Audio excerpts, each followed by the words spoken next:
Is that what I always say? Greatest band of all time? Mm-hmm.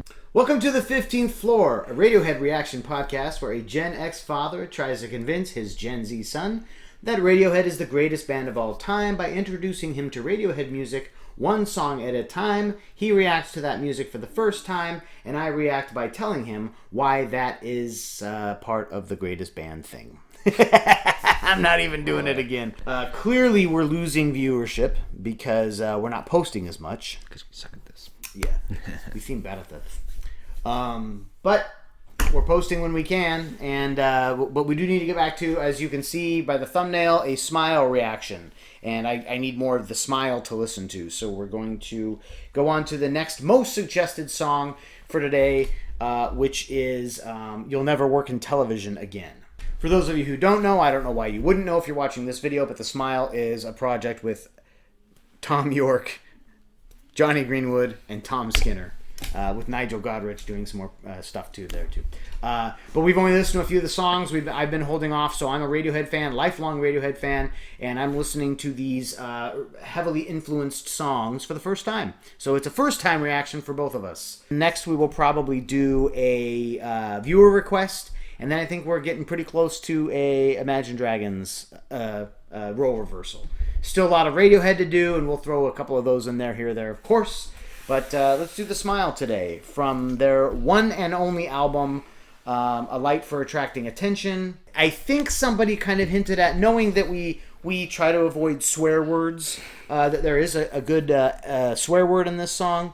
But, I mean, yeah. Without any further ado, let's listen to You'll Never Work in Television Again.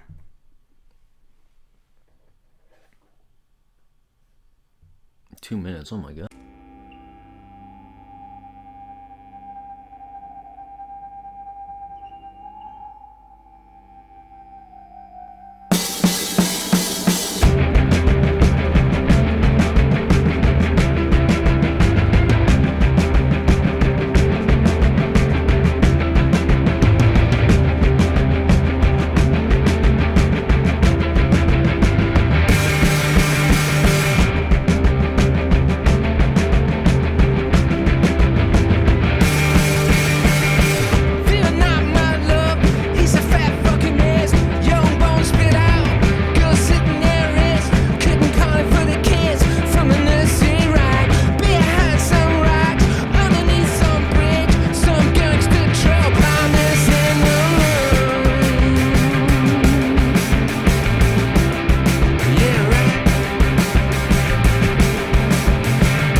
Sounds like every mid 2000 songs ever.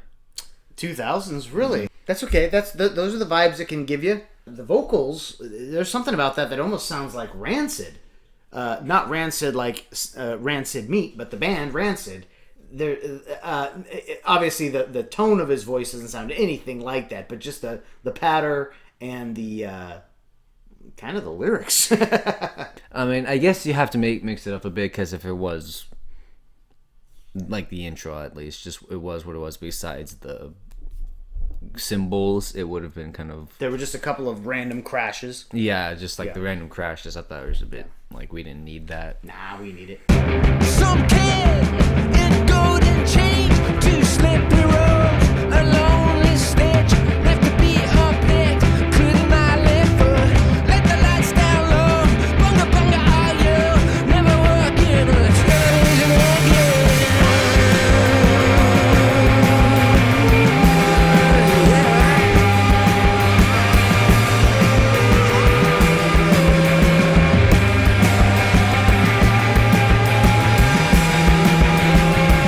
You choose them all,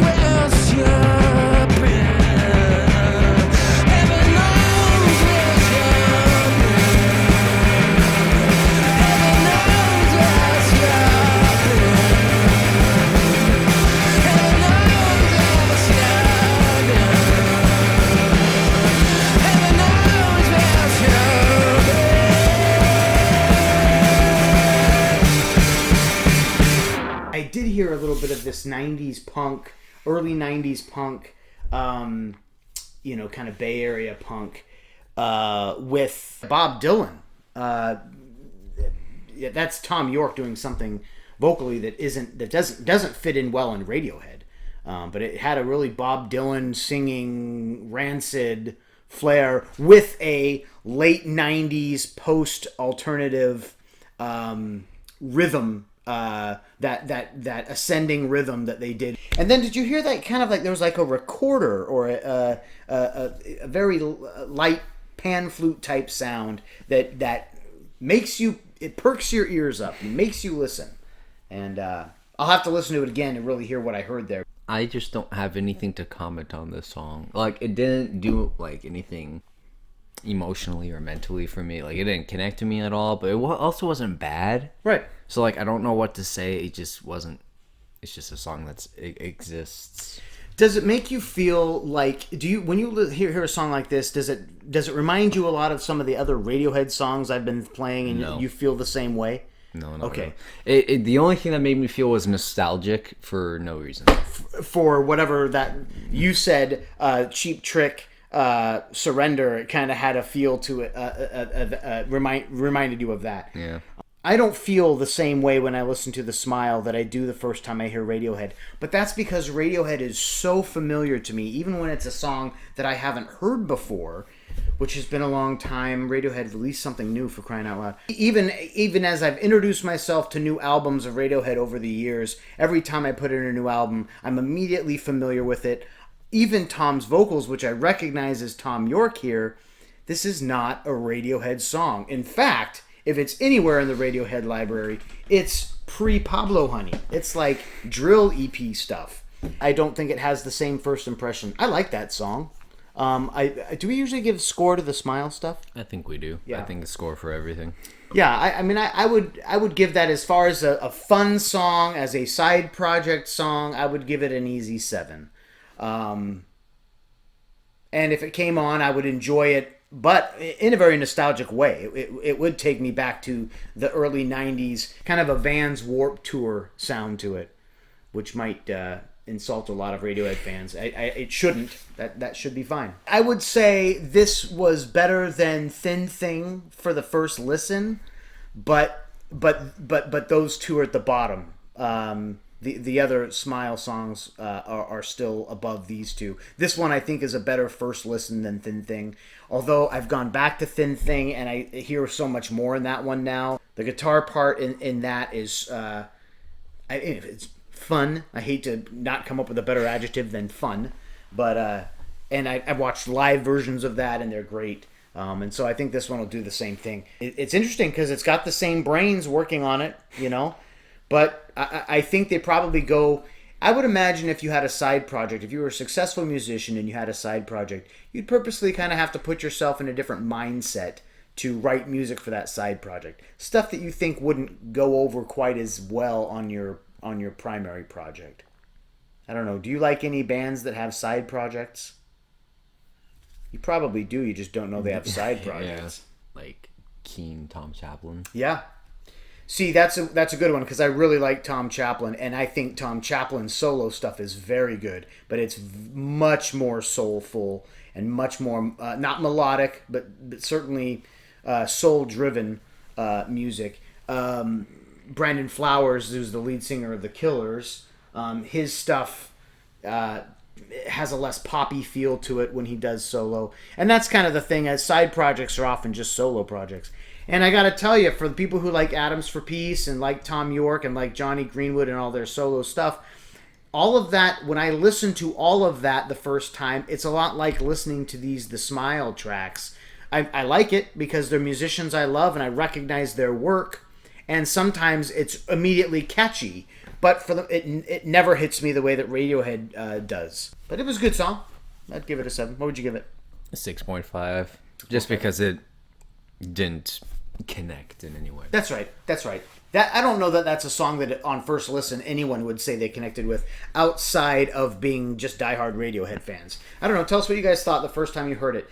Be honest. You know, talk about, you know, what are you doing to get into The Smile more? Are you not getting into the smile? Admit that if you're having a hard time getting into it. I'm only hearing these songs for the first time, and each time for the first time, I think they're passable, good music by good musicians, clearly good musicians. But I don't hear the things in them that I hear Radiohead songs that remind me no one can do what this band does. Obviously, this is YouTube, and YouTube puts more eyes on videos from channels that are making more videos, and we've only been doing about one a week for a while.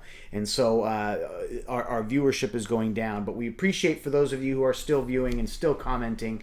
Please comment, even if you don't ever comment or even if you don't think you have something great to say. A comment goes a long way because it gets more eyes on videos. And the more eyes on videos, the more we feel like, hey, we really have to do these. Back when our videos would get several hundred views in one day, we would often feel like, oh yeah, we got to get right back to it. Whereas now when they get 100 views in a day, we feel like, oh, nobody's watching anyway. But we do appreciate those who are watching. We will get more videos out. We're not stopping just because of that. Of course, there's much more Radiohead to get to. Much more The Smile. Much more Imagine Dragons.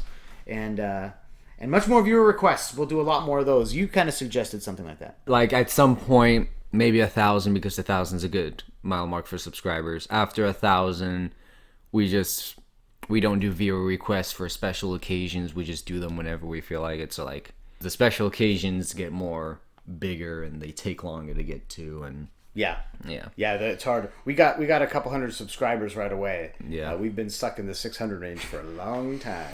We've heard a couple of really good viewer requests, and if we could hear a lot of good viewer requests, I would do a lot more viewer requests.